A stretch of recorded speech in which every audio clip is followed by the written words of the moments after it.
Qul bifadlillahi wa birahmatihi fabidzalika falyafrahu. Ajarkan Muhammad atau katakan Muhammad pada umatmu, sebaiknya atau seharusnya mereka hanya gembira dengan melihat fadlnya Allah dan rahmatnya Allah. Ini harus kita pahami mulai dari konstruksi yang paling pokok, yaitu akidah. Dua, ahwal. Ahwal itu satu, perilaku sosial. Tiga, mutammimat, sesuatu yang tidak pokok tapi kita butuhkan dalam mengawal hidup ini. Saya beri contoh, orang itu sampai maksiat itu karena cari kesenangan. Misalnya baru penat itu, ingin seneng, ada orang yang macam-macam lah, ingin melihat maksiat, apa itu pornografi, apa nyabu, apa macam-macam. Itu sebetulnya agama punya konsep yang luar biasa, yaitu seharusnya seseorang itu gembira dengan ketaatan. Lalu pertanyaannya, caranya gembira gimana?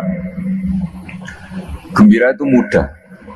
Jadi misalnya kamu sujud sama Allah Subhanahu wa taala. Terus cara berpikir begini, ini sekaligus ijazah.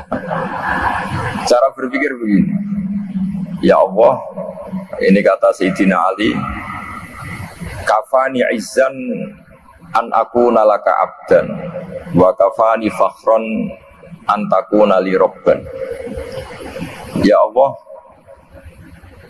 betapa sialnya saya andaikan saya jadi budak dari makhluk yang sama. Misalnya sampean itu seorang kiai atau rektor atau doktor atau orang terpelajar, kemudian kamu jadi budak atau hamba dari makhluk yang setara, betapa hinanya saya. Maka kata Sayyidina Ali, ya Allah, saya ini cukup bahagia, cukup bangga karena jadi budak, jadi hamba dari zat yang super atau yang maha super. Gini kok Allah Subhanahu wa ta'ala. Sehingga ada kebahagiaan yang luar biasa karena menjadi hambanya Allah Subhanahu wa ta'ala. Setelah bangga dengan jadi hambanya Allah, maka kita akan malu. Malu misalnya, kok saya bahagia itu nunggu melihat pornografi, melihat maksiat. Itu terus menjadi malu. Kenapa saya bisa didikte oleh hal-hal seremeh itu? Ya, kita malu karena didikte oleh hal-hal yang seremeh itu. Karena kita didikte oleh nafsu. Jadi izzatun nafsi, satu harga diri seseorang itu harus dihidupkan untuk hanya tunduk kepada Allah Subhanahu wa ta'ala. Sehingga Nabi itu melatih satu logika tarkul ma'asi. Nabi itu dulu ketika ada seorang pemuda yang, ya karena mungkin pemuda ya, dia itu mau masuk Islam, tapi uniknya kata pemuda tadi, saya masuk Islam tapi asal dibolehkan bebas zina. Jadi ini agak sableng gitu. Jadi mau masuk Islam syaratnya dibolehkan apa? Zina atau free sex gitu. Karena orangnya agak hiper. Itu Nabi tidak langsung mengancam dengan neraka enggak. Ketika mau pamit gitu semua sahabat melarang. Mah itu jangan, kamu jangan suan Nabi, itu permintaan yang nggak masuk akal. Setelah lama ditahan, terjadi kegaduhan di masjid. Nabi dengar itu ada apa itu? Itu ada pemuda yang mau masuk Islam tapi yasta'dzinuhu fi zina, tapi mereka minta izin Nabi untuk tetap boleh zina. Kata Nabi, pemuda itu suruh masuk, suruh menghadap saya. Ketika menghadap Nabi, saya ulang lagi, ketika menghadap Nabi, Nabi mengajarinya itu luar biasa. Nabi tidak langsung mengancam dengan neraka atau dengan azab tunda, tapi kata Nabi, atuhibbuhu li ummik. Kamu suka kalau ibu kamu itu jadi demenannya orang banyak? Oh enggak ya Nabi, yang demen ibu saya tak bacok kan. Karena ini ya agak preman, di mana-mana orang nakal agak preman. Terus atuhibbuhu li bintik. Kamu suka kalau putri kamu ya digitukan orang-orang? Wah ya enggak Nabi, yang gitukan putri saya tak bacok. Atuhibbuhu li kholatik. Kamu suka kalau boleh kamu digitukan? atau hibbuhu li ammatik, kamu suka kalau saudara bapak kamu digitukan. Nabi itu mengeset ya, cara sekarang itu di otak mungkin. Nabi itu meluruskan otaknya anak muda itu betapa buruknya zina. Cara bahasa Arab ditakbih. Betapa buruknya zina. Kamu suka kalau korbannya ibu kamu, putri kamu, bude kamu, bule kamu. Sehingga orang itu matur ya hasbuka ya Rasulullah, ini sudah cukup. Saya tidak pernah melihat sesuatu seburuk zina. Jadi fa'alqallahu fi qalbihi bughdha zina. Kemudian Allah meletakkan di hatinya, menanamkan benci zina. Sehingga akhirnya pemuda tadi menjadi iffah, menjadi menghindari zina. Artinya begini ya, ini mungkin yang lolos dari para kita sebagai dai, kita tidak belajar banyak tarbiyahnya Rasulullah Shallallahu Alaihi Wasallam. Jadi kalau kita benci maksiat, itu jangan hanya ditahdzir, ditakutkan neraka, itu enggak. Jangan hanya itu, tapi di logika. Ini Pak, sama kurang dekat. Oh iya. Sama kurang dekat. Jadi kalau kita menghindari maksiat, itu selain karena takut azab, itu ada logika, ada rangkaian pikiran yang menjadikan kita anti satu perbuatan apa maksiat. Jadi misalnya gini ya, kira-kira ginilah kalau contoh gampang itu. Ada orang gitu ya, nyanyi dengan pakaian yang mungkin pornografi. Mungkin pemuda-pemuda ingin melihat itu, tapi bisa diobati gini.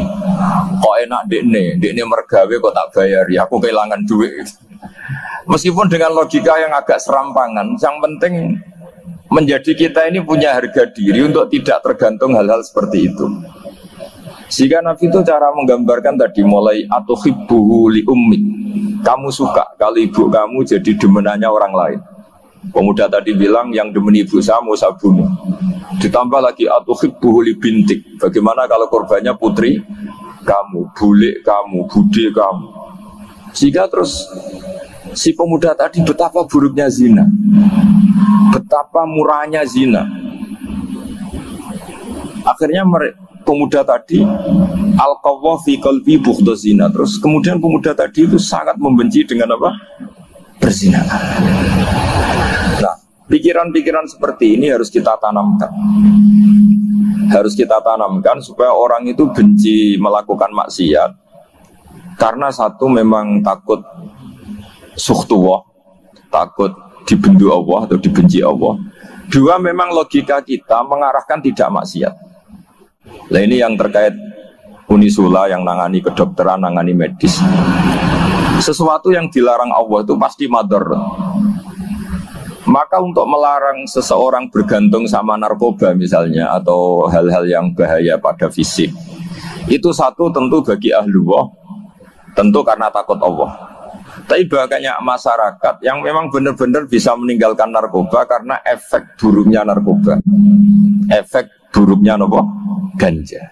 Itu kita tanamkan sedemikian rupa bahwa itu mengakibatkan sakau, mengakibatkan tidak sadarkan diri, mengakibatkan kebangkrutan ekonomi macam-macam. Sehingga mereka benar-benar benci sama yang namanya narkoba. Jadi di antara manhajul Quran itu kalau mentakbih, memburuk-burukkan maksiat itu mesti dikritik innahu kana fahisyah, innahu kana fahisyata wa makta wa sa'a sabila, innahu kana fahisyata wa sa'a sabila, diulang beberapa kali. Sehingga dibutuhkan kecakapan untuk menganggap satu hal yang buruk itu fahsyah, sesuatu yang enggak rasional, sesuatu yang tidak positif, sesuatu yang pasti berdampak negatif. Sehingga kalau misalnya tadi dibacakan oleh Qori kuntum khaira ummatin ukhrijat linnasi ta'muruna bil ma'ruf wa tanhauna 'anil munkar. Untuk berhenti dari kemungkaran itu satu takbihun litilkal mungkar atau litilkal mungkarat, bahwa mungkarat itu kita cap, kita stigmasi bahwa itu buruk sekali. Seperti Nabi mengajarkan pemuda tadi, masa kamu suka ibu kamu digitukin lelaki lain, putri kamu, bule kamu, bude kamu, sehingga Orang ini pikirannya termindset betapa buruknya zina. Sama seperti kita sukses memindset betapa buruknya narkoba, betapa buruknya bahan-bahan terlarang. Begitu juga seterusnya, terus pengkhianat dan sebagainya. Tapi problem manusia adalah dia itu akan mencari kebahagiaan atau kesenangan sesaat. Maka caranya gimana? Keinginan senang lewat maksiat ini dilawan dengan nyaman dengan taat. Saya ulang lagi, nyaman dengan taat. Sehingga ulama dulu punya kalimatul munajat, artinya kalimat hubungan pribadi sama Allah yang menjadikan orang itu nyaman. Dan ini yang diajarkan kitab-kitab tasawuf. Kitab tasawuf itu sukses mengajarkan melihat alam raya ini semuanya nyaman, termasuk yang mengecewakan. Itu dianggap nyaman. Saya berkali-kali mengajarkan ilmu ini karena ini musalsal ila Rasulillah sallallahu alaihi wasallam. Itu pernah suatu saat Imam Ahmad itu dipanggil sama tetangganya, anak muda. Tentu Imam Ahmad ini orang yang sangat soleh, sangat waroi, sangat tunduk sama perintahnya Allah dan Rasul. Pemuda tadi manggil, ya Ahmad, datang ke rumah saya. Imam Ahmad datang. Setelah sampai ke pemuda tadi, sudah pulang lagi, saya tidak butuh kamu. Pulang lagi. Setelah sampai rumah dipanggil lagi, ya Ahmad, datang lagi. Datang lagi. Oh, saya tidak jadi butuh, pulang lagi. Sampai 3 kali. Dan itu perangai apa? Ekspresi Imam Ahmad itu atau ulama lain yang sesoleh beliau itu nyaman, indah. Beliau tetap senyum-senyum nyaman itu. Beliau tidak tersinggung, tidak terprovokasi, tidak, ya pokoknya tidak tersinggung, kelihatan nyaman. Lama-lama pemuda ini terus tanya, ya Ahmad, kamu saya perlakukan seperti ini kok tidak tersinggung? Kamu senyum-senyum saja, happy-happy saja. Jawabnya Imam Ahmad itu unik. Wahai pemuda, saya kamu panggil itu senang sekali. Karena kata Nabi, kalau kamu iman dengan Allah dan Rasul, maka hormatilah tetangga. Jadi saya senang karena nuruti perintah Allah untuk menghormati tetangga. Jadi tidak ada urusannya dengan kamu. Kagetnya kayak apa? Jadi dipanggil tetangga ya senang karena melakukan perintahnya Allah dan Rasul, yaitu ikramul jar, fal yukrim jarahu. Disuruh pulang, kamu ingin saya pulang, ya saya pulang. Disuruh datang, ya saya datang. Jadi saya tidak tersinggung, saya tidak ada urusan dengan kamu. Urusan saya dengan Allah Subhanahu wa ta'ala. Itu kalau bapak-bapak istrinya ngomel terus sabar itu ya bagus. Saya tidak punya urusan. Kalau kamu terprovokasi oleh istri, berarti kamu didikte oleh makhluk. Masa seorang rektor didikte makhluk? Kan tidak keren. Apalagi seorang Habib didikte makhluk, kan nggak keren. Yang bisa mendikte kita hanya Allah Subhanahu wa ta'ala. Dan Allah mendikte kita, mengajarkan dia wa ashiruhunna bil ma'ruf fa in karihtumuhunna fa asa an takrahu shay'an wa yaj'alallahu fi khairan katsira. Jadi cara melihat istri kita bawel gitu atau cerewet, alhamdulillah ini ada pahala tanpa modal, cukup sabar. Kalau istri kamu sedang mesra, malah mintanya ke mall, malah biayanya tinggi. Murah mana dapat pahala dimarahin sama saat mesra minta ke mall? Milih yang pertama kan? Nah ya itu tidak usah modal ya. Ya gitu aja. Jadi kalau istri sedang marah, bawel, anggap saja ini rezeki. Dapat pahala tanpa apa? Biaya. Nah kalau pas rukun malah nantang ke mall, biayanya malah tinggi. Jadi ulama dulu itu melihat dunia itu happy. Karena Imam Syafi'i dikasih tahu, orang yang tadi nyium tangan kamu ya, itu di rumah menghujat Anda. Jadi dia sopan hanya di depan Anda, kalau di luar menghujat Anda. Jawabnya Imam Syafi'i lucu. Ya baguslah. Yang cerita ini kaget. Kenapa bagus ya Abu Abdillah? Kalau manggil Imam Syafi'i ya Abu Abdillah. Ya berarti saya masih wibawa, di depan saya tidak berani katanya. Jadi dipandang enteng saja. Jadi kalau kamu di depan kamu istri kamu tidak berani belanja, tidak ada kamu belanja banyak, anggap saja Anda wibawa. Jadi enteng saja. Pernah Imam Syafi'i dikasih tahu, separuh dari kampung Anda itu gak suka kamu. Ya bagus lah. Kenapa? Oh nak rukun malah bakal utang katanya gitu. Kira-kira yang utang itu yang rukun apa yang neng-nengan? Yang rukun. Jadi enteng saja. Masyhur itu makalah Imam Syafi'i. Waman asa'a ilaika faqad atlaqaka. Orang yang berbuat buruk sama kamu berarti membebaskan kamu. Kalau saya sedang nenengan sama Habib Hasan Toha Putra, beliau naik Alphard nggak nawarin saya sah karena baru nenengan. Tapi kalau sedang rukun malah harus repot mana? Rukun sama tidak rukun? Repot rukun sebetulnya. Jadi Imam Syafi'i itu happy saja. Kalau sedang rukun sama tetangga ya dianggap rukun itu satu kenikmatan. Sedang tidak rukun ya dianggap satu kenikmatan. Jadi orang dulu itu serilek itu melihat dunia. Kalau kita kan enggak ego. Wah saya ini suami kok dimarahin istri. Wah ini egonya bangkit. Padahal egonya bangkit itu ada kebodohan di situ. Yaitu seorang rektor didikte seorang istri, seorang makhluk. Apalagi kalau anda daftar wali itu tidak akan jadi wali. Ini wali kok tunduk sama makhluk. Karena didikte apa? Makhluk. Maka Imam Ahmad ketika tetangganya bully gitu ya santai saja, beliau happy. Ketika pemuda tadi eskal janggal, kenapa kamu gak tersinggung ya Ahmad? Memangnya saya harus tersinggung gimana? Kan tak panggil tidak jadi, tak panggil tidak jadi. Hei pemuda, saya ini tidak punya urusan dengan kamu. Saya nuruti kamu karena perintahnya Allah. Saya senang melakukan perintah Allah, harus berbaik sama kamu. Sampai 3 kali.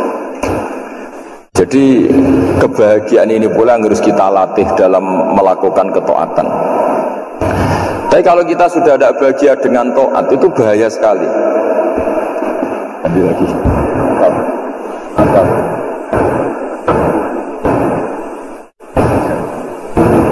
Ini satu belum.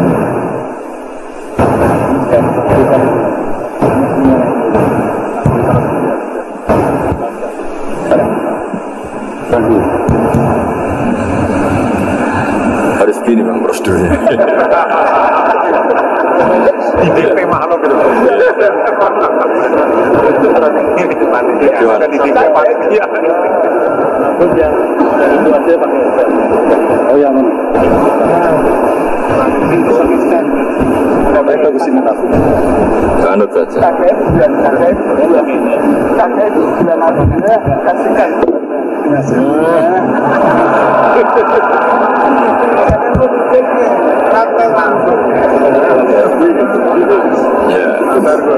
sudah ini sudah bisa. Oh,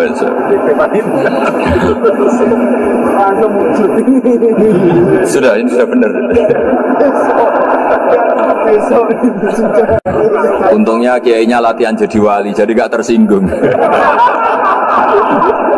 Kalau ndak ini sudah masalah ini.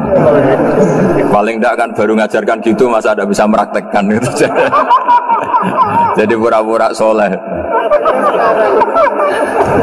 Tapi memang obsesi saya terbesar atau cita-cita saya terbesar memang setiap ngaji saya ingin orang mukmin semuanya itu bahagia. Dengan bahagia itu mereka tidak neko-neko ingin mencari kebahagiaan lewat jalur apa maksiat. Sehingga dalam konstitusi ulama yang ditulis di kitab-kitab usul fikih, dan itu kitab yang saya kaji, selalu saya kaji, itu membela-bela sesuatu yang mubah itu sampai luar biasa. Karena melihat mubah itu, misalnya Anda tidur itu berstatus mubah, Anda bermain catur berstatus mubah, Anda rileks sama teman jagongan semalam dengan teman rektor atau dosen atau yayasan, itu melihatnya bukan mubah tapi tarkul maksiyah. Misalnya saya semalaman asik musamaroh itu jagungan malam sama Habib Toha Al-Munawwar. Itu Allah ngitungnya bukan, wah ini jagungan ngalor ngidul tidak penting, itu tidak. Malam itu bahak tidak ke dugem, tidak ke tempat maksiat. Sehingga ada ulama yang mengatakan mubah itu enggak ada. Saya ulang lagi, mubah itu tidak ada. Kan umumnya ulama bagikan wajib, ya kan, haram gitu. Terus diantaranya mubah, sunat, makruh. Ada ulama yang mengatakan mubah itu tidak ada. Kenapa logikanya begini? Itsma min mubahin illa wa yatahaqqaqu bihi tarku haramimma. Karena ada mubah yang Anda lakukan kecuali saat itu pasti ditinggalkannya sebuah keharaman. Misalnya Anda sedang jagungan sama istri di luar, di rumah, asik di rumah semalaman. Mungkin bahas hal-hal yang ringan. Mungkin melihat sinetron atau apa yang ringan. Tapi di situ terjadi Anda meninggalkan ke tempat-tempat maksiat. Sekarang ninggal maksiat itu wajib apa mubah? Wajib. Padahal Anda sedang melakukan mubah. Nah itu dicatat oleh Allah itu tarkul haram, meninggalkan keharam. Jika masyhur dalam cerita wali-wali itu, Abu Yazid yang seperti itu ibadahnya pernah tanya, ya Allah, lalu yang makomnya orang seperti saya siapa? Karena beliau semalaman ibadah terus. Sama Allah dijawab, ya yang tidur di pinggir kamu itu. Abu Yazid, lu kok bisa ya Allah? Dia kan tidur terus. Ya kan dia tidur berarti meninggalkan keharaman. Ngomong sing potongan tukang maksiat itu apik turu apik melek kira-kira gitu. Apik turu. Timbang sama nak melek pola wis turu ae kira-kira gitu. Jadi gak usah dipaksa tahajud, dipaksa qiyamul lail itu. Iya kalau qiyamul lail. Kalau dapat informasi, kesini ikut saya, terus katut kan repot. Jadi perlawanan terhadap maksiat itu sebetulnya gampang dalam Islam karena tadi nggak ada sesuatu yang mubah kecuali saat dilakukan berakibat meninggalkan keharaman. Mudah sekali. Jika banyak orang jadi wali itu karena melakukan mubah. Itu ada orang jadi wali itu karena sering makan. Ya makan-makan biasa itu. Karena ketika makan, ya Allah, betapa doifnya saya. Katanya saya presiden, katanya saya rektor, saya kiai. Ternyata kalau nggak makan tuh lemes. Apa hebatnya makhluk yang bergantung makhluk yang lain, yaitu makanan. Nah karena seperti itu terus dia al-laja ilallah, terus dia sungkeman ning Allah. Betapa lemahnya saya. Sebab itu ketika Quran mengkritik dan dengan tanda kutip kemungkinan Tuhannya Isa bin Maryam, itu ngeritiknya sederhana Quran itu. Mal masih ibnu Maryam illa rasul qad khalas min qablihi rusul wa ummuhu siddiqah kana yaqulanit ta'am. Isa itu tidak Tuhan, wong dia makan. Kamu kebayang enggak misalnya punya Tuhan, wah tadi Tuhan mampir ke rumah saya, dia lemes. Setelah tak kasih makan sehat lagi gitu. Itu kan enggak kebayang. Gitu. Tapi Tuhan marung di rumah saya, lemes tak gratisin, kayaknya tidak punya uang gitu. Setelah makan wah gairah lagi. Kebayang enggak punya Tuhan seperti itu. Sehingga Quran kalau gojlok sederhana, karena yakulanit doa. Sehingga wali-wali itu kalau makan itu sadar lemahnya dirinya, betapa dirinya tergantung makanan. Sesuatu yang tergantung itu artinya tidak hebat, tidak Tuhan. Jadi untuk menjadi wali, untuk menjadi dapat ridhonya Allah itu sebenarnya sederhana. Termasuk ada cara jadi wali yang agak kacau, tapi ini ya benar, asal niatnya benar. Misalnya Unisula besar, ya kurang besar lagi. Kita sudah punya uang, kurang banyak uang lagi. Itu Nabi Ayub, itu kan seorang nabi. Pernah diuji Allah, ini ada di Sahih Bukhari. Nanti kamu tanya, hadisnya Sahih enggak? Ini ada di Sahih Bukhari.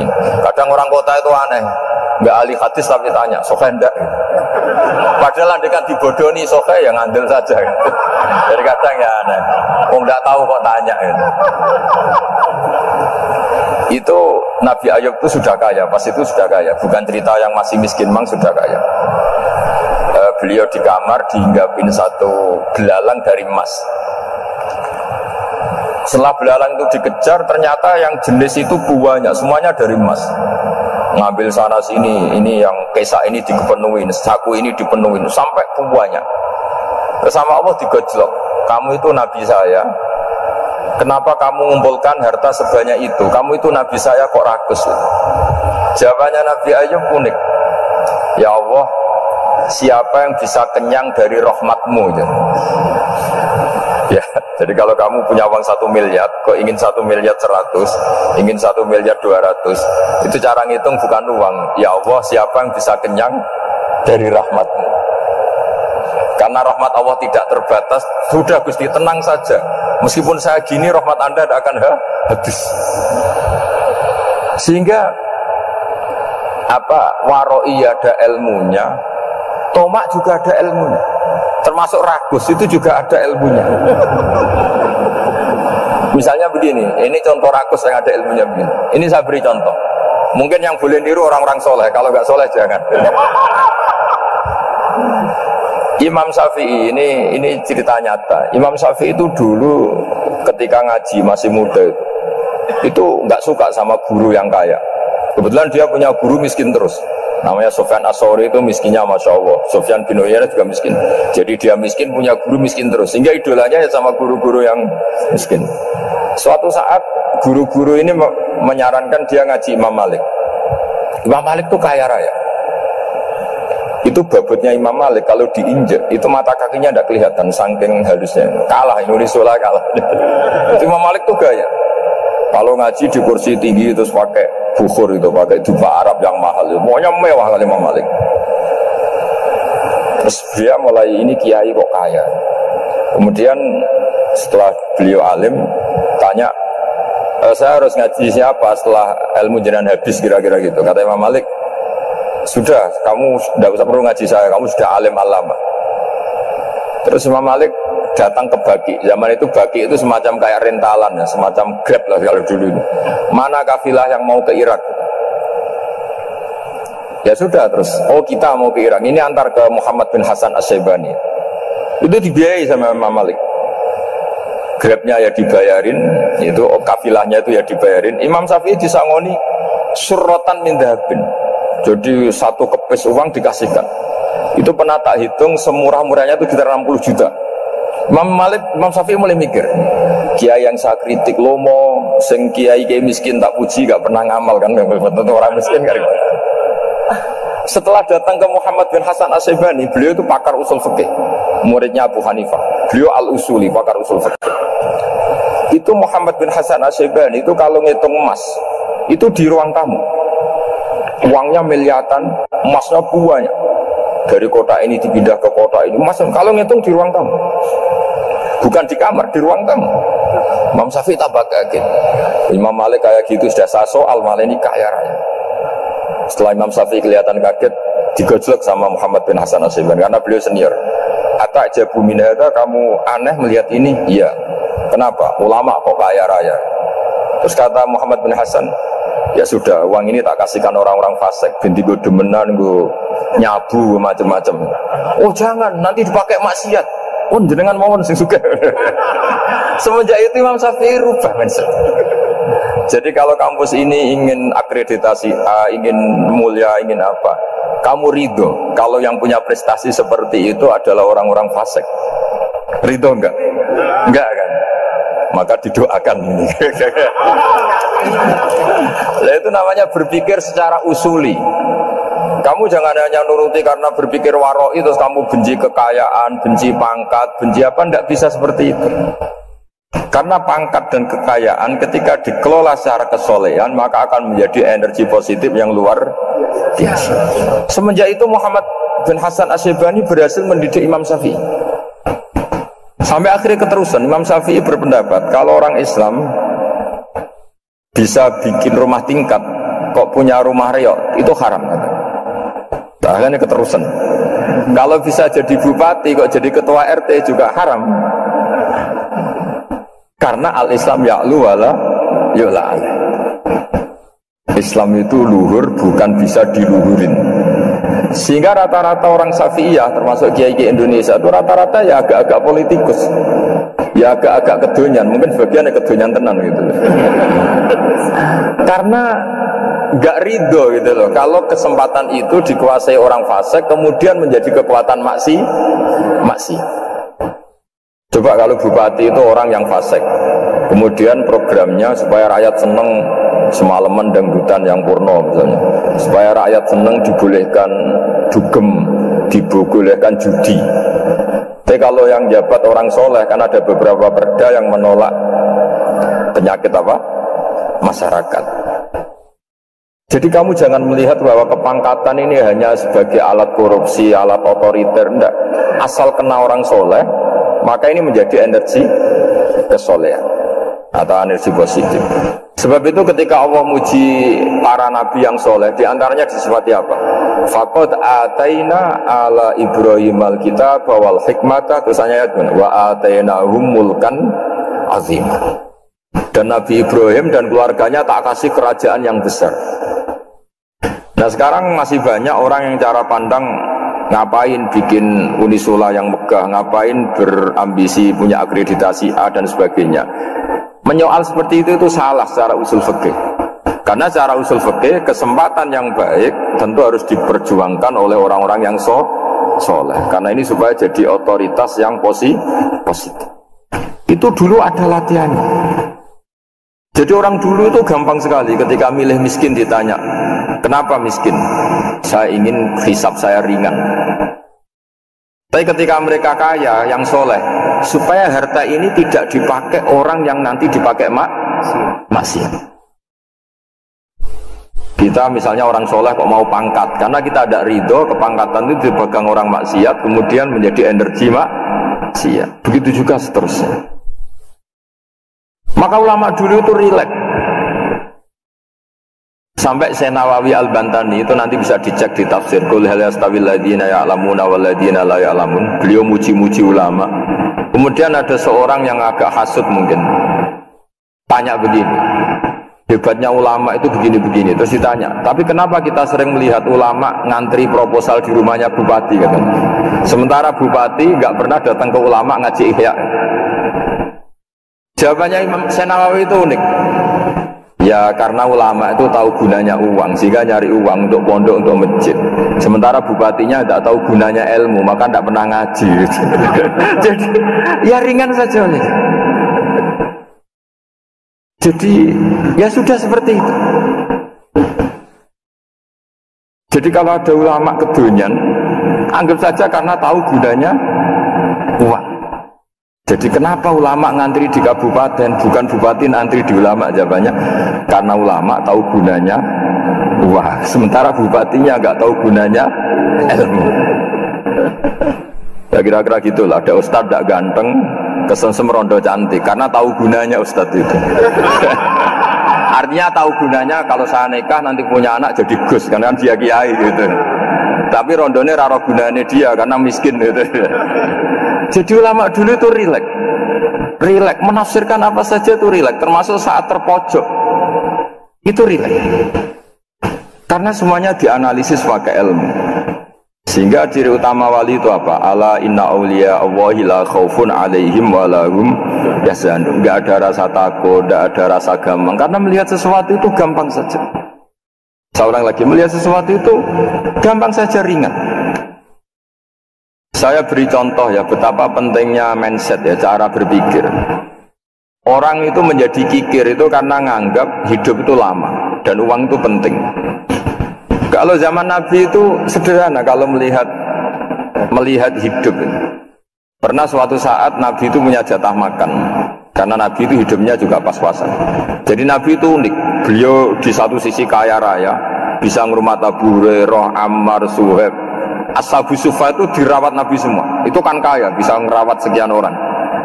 Tapi di sisi yang lain untuk pribadinya beliau miskin. Kadang nggak bisa makan hari itu. Tapi di saat yang sama bisa merawat Ahlus Sufa. Jadi keliru kalau orang hanya cerita Nabi itu miskin, untuk makan dirinya aja susah. Itu keliru. Kelirunya kalau tidak diteruskan, tapi Nabi mampu menghidupi Ahlus Sufa. Singkat cerita, jatah makannya Nabi itu dikasihkan orang ketika Nabi ditanya, ya Aisyah, makanan jatah saya di mana? Oh ya Rasulullah, tadi ada orang minta tak kasihkan, maka makanan itu habis. Apa kata Nabi? Kamu salah Aisyah. Yang kamu kasihkan itu justru yang masih. Ya yang kamu kasihkan itu justru yang masih. Sehingga Nabi menganggap, makanya Nabi terus ngendikan. Ya kalau mukhatabnya lelaki ya kira-kira begini. Wahal laka min malika illa ma akalta fa'afnaita wala bista fa'ablaita. Terusannya wa tasaddaqta fa'abqaita. Harta kamu ya kamu makan kemudian ke WC jadi kotoran, atau punya pakaian mewah nanti rusak. Wa tasaddaqta fa'abqaita. Ada yang kamu sedekahkan yaitu yang abadi sampai akhir. Sehingga banyak pengusaha yang mencintai saya setelah tak ajari hadis itu, misalnya punya uang 1 miliar karena dia spekulan atau pedagang rawan bangkrut, disedekahkan ke masjid 50 juta, yaitu yang abadi. Jadi kalau suatu saat bangkrut, dia masih punya uang 50 juta di akhirat. Jadi Nabi itu mengajari sedekah itu apa? Ya sedekah itu pengabadian uang. Kalau kita kan enggak, bilang sedekah itu nguras uang. Itu pikirannya setan dan pikirannya orang Islam. Itu cara berpikir setan, bukan cara berpikir umat apa? Sehingga Sayyid Ali Zainal Abidin itu kalau ada orang minta, kemudian beliau ngasih, itu beliau bilang gini, marhaban biman hamala zadi ilal akhirah. Matur nuwun nggih jenengan sembeto sangu kula nate. Jadi dianggap teller saja. Orang yang minta uang beliau itu dianggap tukang nyatet bank ini. Karena sudah ditabungkan, ya sudah. Kalau kita kan enggak, wah pengemis tuh ganggu gini-gini. Kecuali pengemis profesi ya mungkin kita agak-agak enak. Mari zaman akhir tuh ada pengemis apa? Profesi, jadi repot.